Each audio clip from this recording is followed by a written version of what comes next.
खबर है जहां छेड़खानी से तंग आकर छात्रा ने सुसाइड किया है। पीठ में प्रदर्शन के दौरान भीड़ उग्र हो गई और पुलिस के साथ प्रदर्शनकारियों की धक्का मुक्की देखी गई है। प्रदर्शनकारियों की धक्का मुक्की से यहां पर आरोपी के घर जाने के लिए जो भीड़ थी उसे रोकने की कोशिश की गई। पुलिस अधिकारियों ने हालात पर काबू पाया। पुलिस चौकी से आधा किलोमीटर दूर है आरोपी का घर। दम्बोला पुलिस पर शिकायत की अनदेखी का आरोप है। शिकायत के बावजूद छात्रा से छेड़खानी हुई। तंग आकर छात्रा ने जहर खा लिया। इलाज के दौरान उदयपुर में छात्रा की मौत हो गई। आरोपी के घर बुलडोजर चलवाने की मांग हो रही है। परिजनों को मुआवजे और सरकारी नौकरी की मांग हो रही है। दम्बोला थाना इलाके की पीठ का मामला है। सर्व समाज के लोग इन मांगों पर अड़े हुए हैं। पीठ कस्बे में परसों आयुषी पाटीदार नाम की 16 साल की बच्ची ने जहर खा के आत्महत्या कर ली और उसके पीछे जो कारण है, जावेद खान एवं उसके परिवार के लोगों ने उस परिवार को और उस बच्ची को लगातार पीछा करके मारपीट एवं परेशान करने का जो कृत्य किया, जिसकी वजह से एक 16 साल की बच्ची आत्महत्या जैसा कदम उठाने के लिए मजबूर हो गई। सर्व समाज के लोग डटे हुए हैं।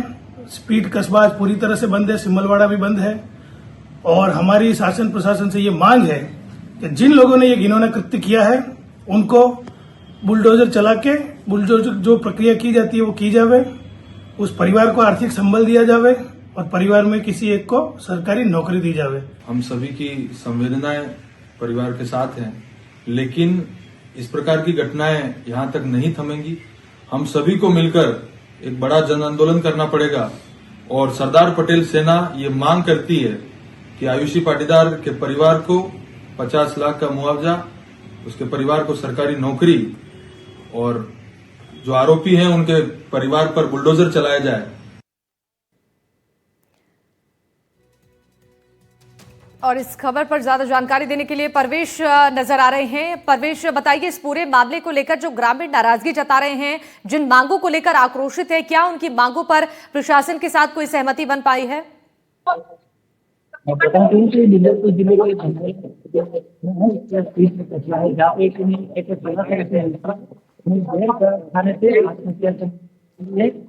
बताया जा रहा है कि गाँव के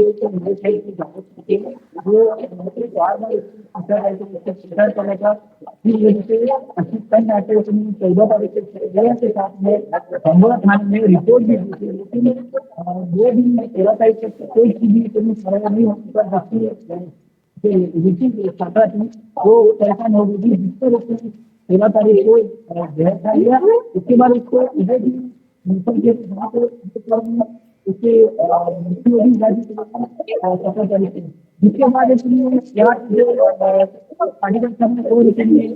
समाज दंगेला थाने से हुआ है और जो आरोपी है उसके परिवार को सजा दी जाए और जो ये सारे मांगे हैं। यहाँ पे हमारे साथ उनसे बात करते हैं कि इस तरह की मांगे क्या है, बोला एक बोला मांगे बताओ। चलाया जाए। वो बच्ची के साथ इतना अत्याचार हुआ है, कल दूसरी बच्ची के साथ भी हो सकता पड़ी रही है। हमारी बेटी, हम हिंदू धर्म में हुआ, कल किसी और बेटी के साथ होगा। न्याय चाहिए।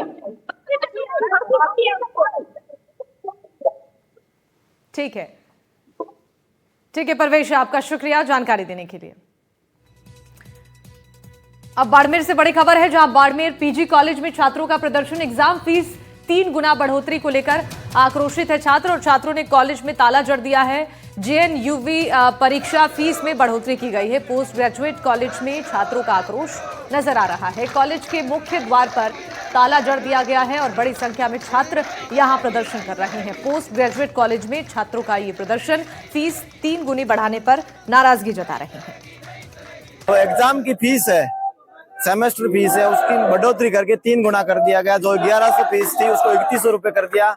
उसके खिलाफ पूरी छात्र शक्ति यहाँ पे इकट्ठा हुई है और एक ही मांग है कि आज ही तुरंत इस फैसले को वीसी द्वारा वापस लिया जाए। जो पहले फीस थी उसको यथावत किया जाए। महाविद्यालय द्वारा जो फीस बढ़ोतरी की गई उसके विरोध में ज्ञापन दिया जा रहा और विरोध प्रदर्शन हो रहा है। महाविद्यालय एक तो पहले जो सेमेस्टर सिस्टम लागू हुआ उसके कारण एक डबल फीस हो गई, उसके बाद अब भी महाविद्यालय प्रशासन द्वारा फीस की बढ़ोतरी की जाए, विश्वविद्यालय प्रशासन द्वारा फीस की बढ़ोतरी की जा रही है।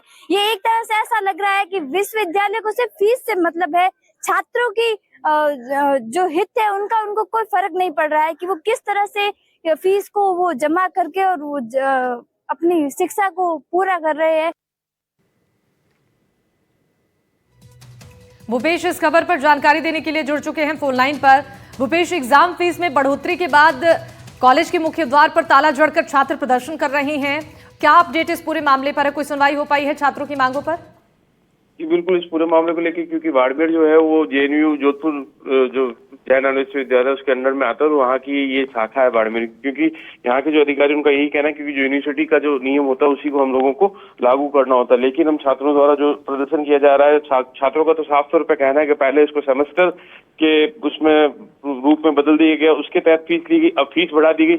ऐसे विश्वविद्यालय का केवल जो काम है वो शिक्षा की ओर नया ध्यान देते हुए केवल एक व्यापारियों की तरह फीस में वृद्धि किया जा रहा है, वो भी लगभग छात्रों का आरोप है 3 गुना। तो ऐसे में जो वहाँ के प्राचार्य और जो स्थानीय शिक्षक हैं जो उस कॉलेज में हैं, उनका ये कहना है कि हम आपकी बातों को और आपकी मांग को आगे रखेंगे, लेकिन आप इस तरीके से कॉलेज का जो काम है वो बाधित मत कीजिए। लेकिन छात्रों का साफ तौर पर कहना है, जिसमें छात्र और छात्राएं दोनों ही शामिल है, कि जब तक विश्वविद्यालय इस पूरे मामले की ओर ध्यान नहीं देता है या काम नहीं करता, तब तक इसी तरीके का विरोध प्रदर्शन जारी रहेगा। हालांकि इस पूरे मामले को लेकर जो सबसे बड़ी बात यह है कि जो फीस जमा करने की जो तिथि है वो मात्र 2 दिन बचे हैं, तो ऐसे में इनका प्रदर्शन हो सकता है और उग्र, क्योंकि इसके लिए भी उनका ये कहना है कि इसकी अवधि भी बढ़ाई जाए।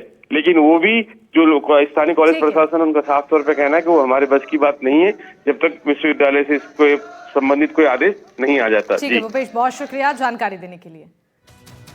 उदयपुर से बड़ी खबर है, इंद्रप्रस्थ होटल पर पुलिस का छापा पड़ा है। 32 युवकों के साथ 8 युवतियां गिरफ्तार हुई हैं। मुखबिर की सूचना पर कार्रवाई को अंजाम दिया गया है। मौके से आपत्तिजनक वस्तुएं मिली हैं। गोगुंदा कोर्ट में आरोपियों को पेश किया गया है।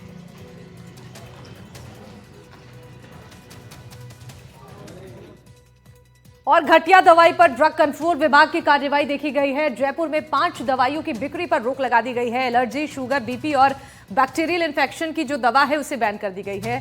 घटिया क्वालिटी की ग्लव्स की बिक्री पर रोक हो गई है और एक कंपनी के सर्जिकल ग्लव्स की बिक्री पर रोक लगाते हुए ये आदेश जारी किया गया है। क्वालिटी में कमी मिलने पर दवाइयां बैन हुई हैं। ड्रग कंट्रोलर की तरफ से कहा गया है घटिया दवाई को लेकर कंपनियों पर पहले भी कार्रवाइयां हुई हैं। इसके अंदर 3 हिमाचल प्रदेश की, 2 उत्तराखंड की और 1 राजस्थान की है।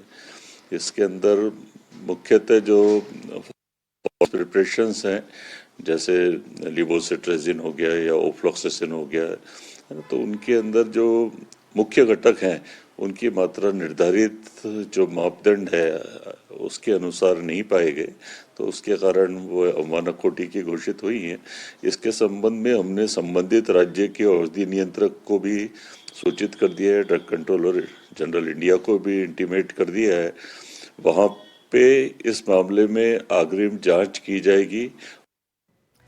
और देश के सबसे बड़े धार्मिक स्थलों में शुमार खाटू श्याम जी मंदिर के ट्रस्ट के चुनाव बीते दिनों संपन्न हुए हैं। युवा सदस्यों से बनी कमेटी के कंधों पर मंदिर प्रशासन का दरोमदार है। 10 दिनों में बाबा श्याम का एकादशी और नए साल के मौके पर 5 दिवसीय मेले का आयोजन होने वाला है। साथ ही फरवरी में शुरू होने वाला सालाना फाल्गुन मेला भी कमेटी टीम के लिए परीक्षा की घड़ी है।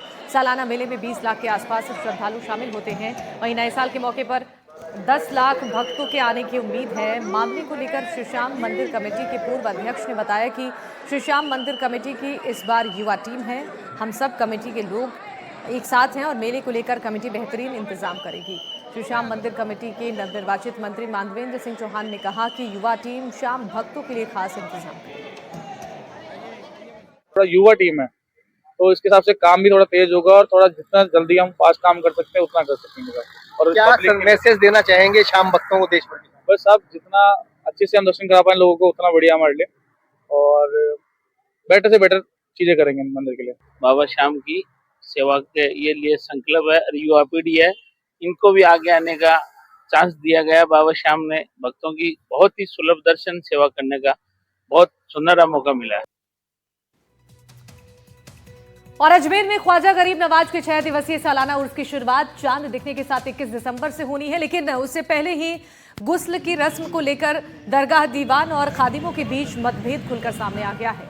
दरगाह दीवान जैनुअल आबिदीन की तबीयत खराब होने के चलते उनके बेटे सैयद नसूरुद्दीन चिश्ती को गुस्ल की रस्म अदा करने का प्रस्ताव रखा गया। हालांकि खादिम प्रस्ताव पर सहमत नहीं है। खादिमों का कहना है कि परंपरा के मुताबिक गुस्ल की रस्म खुद दीवान ही अदा करते हैं, उसकी जगह अन्य को जिम्मेदारी सौंपने पर सभी की राय जरूरी है। दरगाह में करीब 5000 खादिम हैं। खादिमों का धार्मिक रस्मों पर परंपरागत एकाधिकार माना जाता है और विवादों के बीच एडीएम ने कहा है कि सहमति से सभी रस्मों को निभाया जाएगा। दरगाह, दीवान और अंजुमन कमेटी और प्रशासन के बीच में 2-3 मीटिंग हो चुकी और मीटिंगों का एक ही उद्देश्य है, सभी मिलकर उर्स मनाएंगे, उर्स की व्यवस्थाएं करेंगे, उर्स में जो भी जिम्मेदारियां हैं वो सब मिलकर निभाएंगे। देखिए, सभी ने मिलकर मीटिंग की है और सभी ने यही निर्णय लिया है कि सभी मिलकर निर्णय करेंगे। दीवान साहब की यदि तबीयत ठीक रही तो खुद आएंगे और यदि आने की स्थिति में नहीं रहेंगे तो मिलकर जिसको भी वो नॉमिनेट करेंगे और उसके हिसाब से सभी सामूहिक रूप से उसका निश्चित रूप से आदर भी करेंगे और उसके साथ कुछ की रस्म भी करेंगे। सिरोही के मशहूर हिल स्टेशन माउंट आबू में कड़ाके की सर्दी का दौर जारी है। आधा दिसंबर गुजरने के बाद सर्दी ने तीखे तेवर दिखाने शुरू कर दिए हैं। रात के तापमान में भारी गिरावट है। आज माउंट आबू का न्यूनतम तापमान 3 डिग्री रहने का अनुमान है। कड़ाके की सर्दी में मैदानी इलाकों और कारों की छतों पर ओस की बूंदें बर्फ में तब्दील हो रही हैं। आज कई इलाकों में हल्की बर्फ की परत जमी दिखाई दी। उधर कड़ाके की सर्दी से लोगों को काफी परेशानी हो रही है, लेकिन माउंट आबू की सुंदरता सर्दी के मौसम में पूरे शबाब पर होता है। सैलानी सर्दी के मौसम का आनंद लेने के लिए माउंट आबू का रुख कर रहे हैं और लोग सर्दी से बचाव के लिए अलसुबह और देर शाम को चाय की थड़ियों पर रेस्टोरेंट के बाहर सैलानियों के लिए अलाव का इंतजाम कर रहे हैं। गर्म खान पान की वस्तुओं की बिक्री बढ़ती जा रही है।